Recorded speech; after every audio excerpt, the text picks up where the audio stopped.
Wow!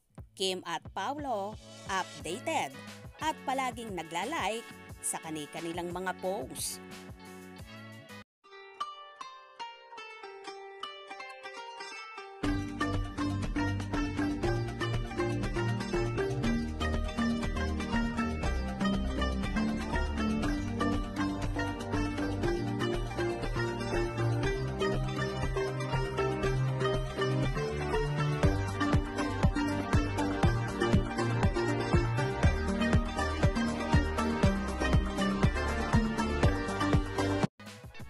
Masasabi ngang isa ang tandem ng Kim Pao nina Kim Chiu at Paolo Avellino na lumalaki ang fandom at talaga namang dumadagundong.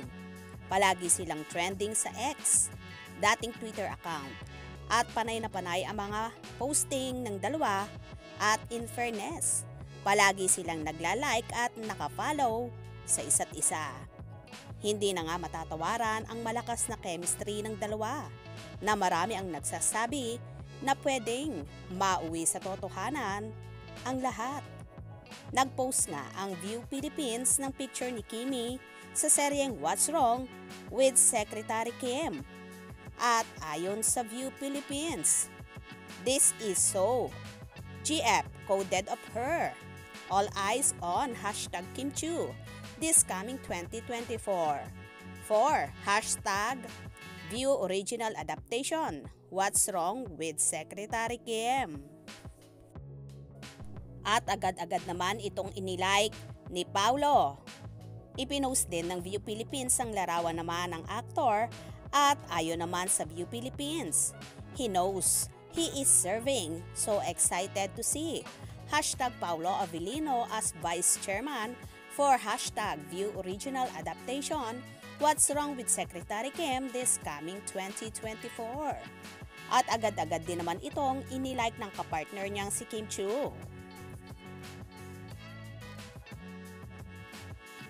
Samantala, ayon naman sa kanilang fandom, kanina pang umaga ito, gabi na, grabe pagmamahal sa Kim Pao.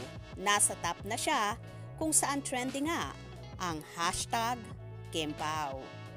Kahit nga ang linlang serye ni na Kim at Paolo ay nangunguna pa rin sa Prime Video na ikinakaloka ng mga manonood. Masasabi ngang kakaiba ang ibinibigay ng tandem ng Kim Pao.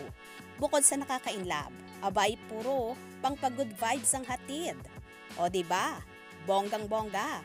Kaya naman always young and fresh sina Kim at Paolo dahil palagi silang nakatawa at pagpapasaya.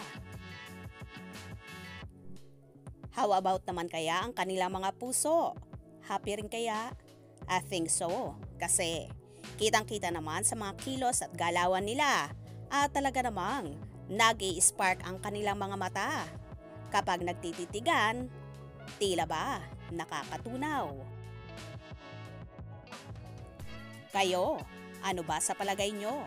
Kayo na ang bahalang humusga. Basta ako, masaya para sa Kim Pao.